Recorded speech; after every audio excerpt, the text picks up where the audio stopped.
One of the amazing things about human potential is that it gives us the chance to become the strongest versions of ourselves. I'd like to welcome you to a journey of self-discovery and empowerment. Along this path, you will find the keys to unlocking your greatest potential. As we start this journey of change, it is important to remember that real power comes from within.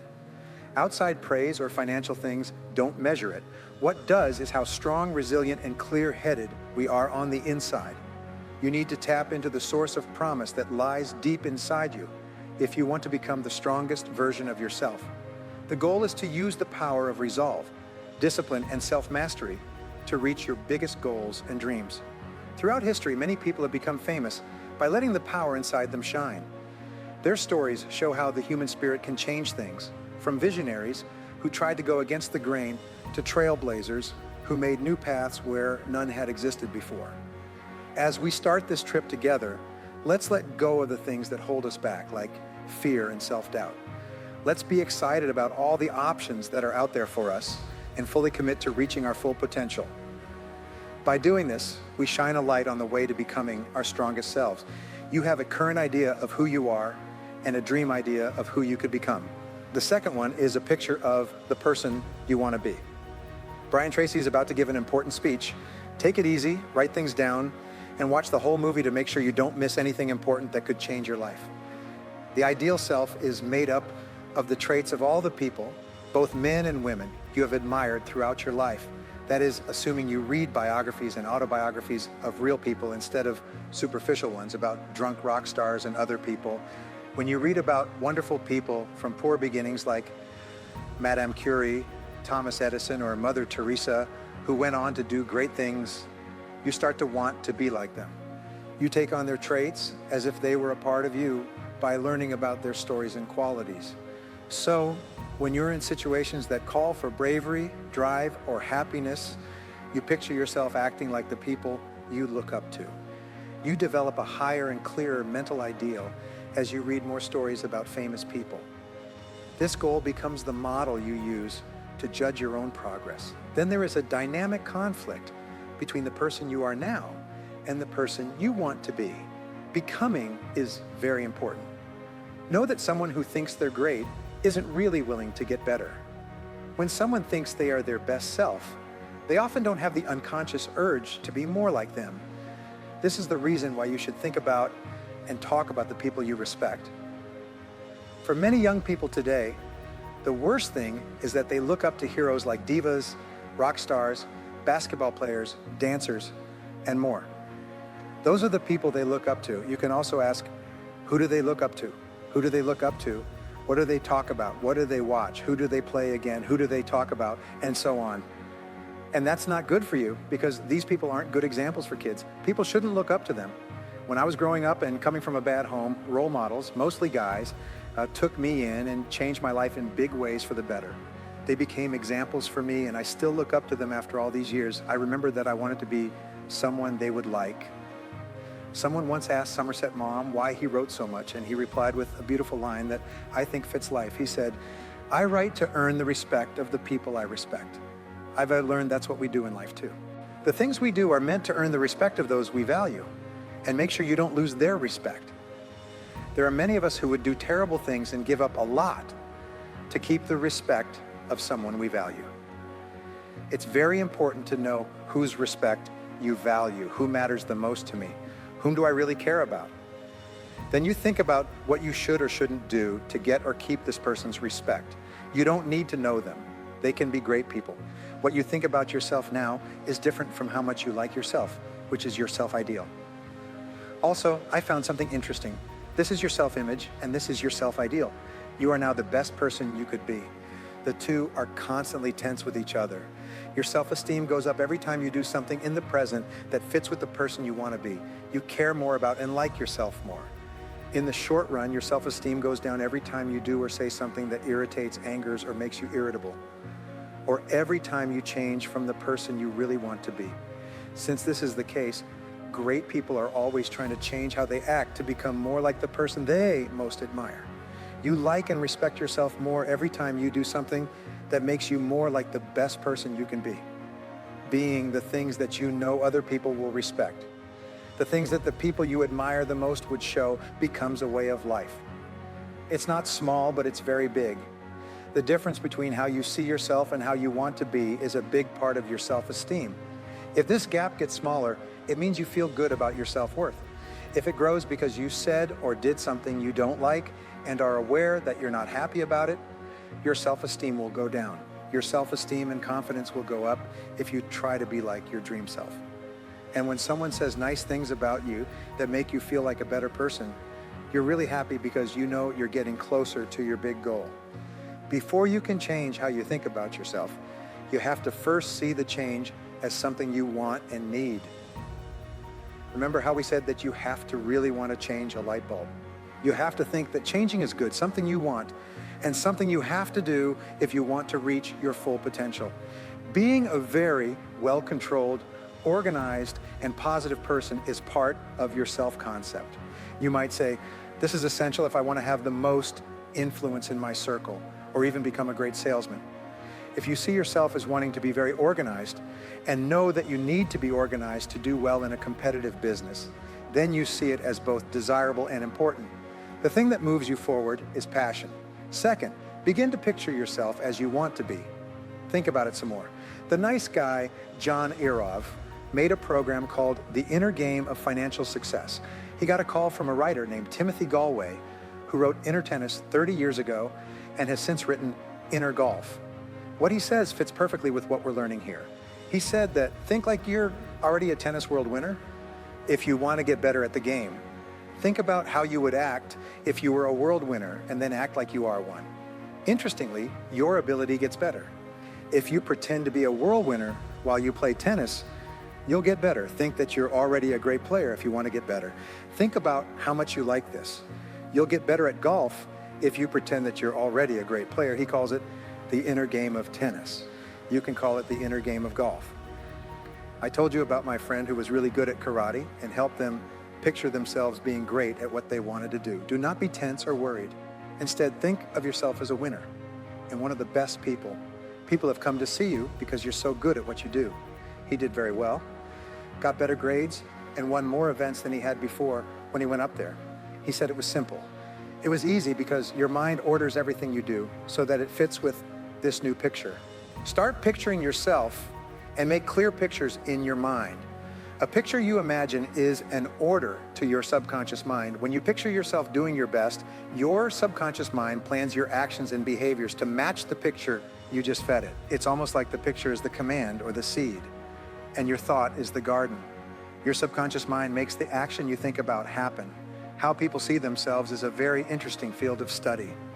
Imagine yourself being happy, successful, and full of confidence. As you think about these things, you will start to act in ways that match your mental picture. Of course, it's normal for you to act in this way. As we've already said, every time you visualize, your subconscious interprets it as a new command, as if you'd done it again. Keep playing the image over and over again before every important event, and you'll be successful. I may be getting ahead of myself a bit, but your image needs to be clear, vivid, and exciting. In other words, the more clear your picture is of how you'll perform or how you'll look in the future, the faster it will come true. The most important thing is that it is bright. That's why you put the pictures of a house where you can see them when you go to look at it or take pictures of it. Read design magazines with pictures of beautiful homes or home and garden articles about beautiful homes or sunsets. Look at those pictures to feed your mind, almost like putting them into your mental computer. Finally, your mind's computer works hard to quickly find you the kind of home you want. I'll tell you a short story. A couple came to my talk in Edmonton when I was living there. He was sent from Toronto, which is 3,000 miles to the east, to Edmonton, which is growing. While she was packing, they put their house on the market. He came first to find a house and meet new people. He began this process after going to my class in Toronto 3 or 4 years ago. After going to my class in Toronto, they started using this method. There was a scrapbook nearby, and they cut out pictures of pretty homes from magazines and stuck them in. This house was their dream home. After about 3 years, he was moved, but they kept adding pictures to the book while he was gone. One day, they saw an article in Better Homes and Gardens magazine about the perfect house. It was beautiful and had everything they wanted. The living room, the bathrooms, the views, the garden. the view from the front of the house over the valley, the beautiful landscaping inside, and the rooms on the second floor. They took this whole picture out and put it in their album. They would get out the book and open it every weekend, getting lost in the pictures to clear their minds. They imagined walking through that house, being in the living room, cooking in the kitchen, sleeping in the bedroom, and taking in the view from the house. Every week until he was sent back to Edmonton, they did this again and again. He got in touch with a few real estate agents. They told them about a house from Better Homes and Gardens that wasn't available at that time, but would be offered by their company on Saturday. One of them wasn't interested, but the other told them about it. They agreed to let him show them the house if they were interested. They had dinner together after his wife got there Friday night. They had been dreaming of this house for 3 years. The next morning, the real estate agent picked them up at the Westin Hotel in downtown Edmonton and took them to the best part of town, West Edmonton, to see the house that looked like it was from Better Homes and Gardens. "Oh my God, this is the house!" they yelled as they walked in. The only house they saw was that one, and the next question was whether they could afford it. It turned out that the price, terms, down payment, and start date for moving in were all perfect. After a few months, they sold their house in Toronto, packed up, and moved into the new house, where they stayed. At that time, they thought it was amazing because it was the house from Better Homes and Gardens that they had dreamed of having. Does it really work? Yes, this is the house. Does it work? I am in right now. There were 42 things on our list of things we wanted in a house. We moved twice before we got to San Diego. We found 41 of the 42 things in this house when we got there. The missing item, number 42, was a built-in cleaning system. We hired a maid because of this. Does it work? Yes, and what do you need? A bit of paper. Your mother will give you a piece of paper if you can't pay for one. In any case, she wants you to leave the house. So, what do you look like? It's important that your picture is clear. The clearer it is, the faster it will come true. Affirmations are strong. Good things you say to yourself and really believe. The things you tell yourself and believe are the most powerful in the world, making promises. You have a lot of promise for the future. To put it another way, you mostly become what you tell yourself. If you say something over and over, it gets programmed deeper and deeper into your mind until it starts to show up in your life. For example, the man who wrote down 101 goals and saw them all come true in 12 years. I've heard stories like that before, but this one is really cool. You can use the 3 Ps to shape your affirmations. First, they need to be about you. The word I should always come first in a statement. I am, I earn, I achieve, I weigh. Second, it needs to be good. I am responsible. I am a millionaire. Third, it needs to be in the present tense. I earn X amount of dollars a year. I weigh X amount of pounds. I drive a BMW. I live in a custom 3,500 square foot home. That's exactly what one of my grads did. In the past, he lost his job after the seminar, which he considered to be very bad. One of his goals was to live in a new custom 3,500 square foot home. In just 1 year, he had 2 different jobs, made more money, and was closing on the house. After a year, he came back to my class. He was completing the sale of the house. It was a lovely custom-built home that the builder had chosen to sell instead of living in himself. Does it really work? You can't be sure, but what if it does? Affirmations really do work.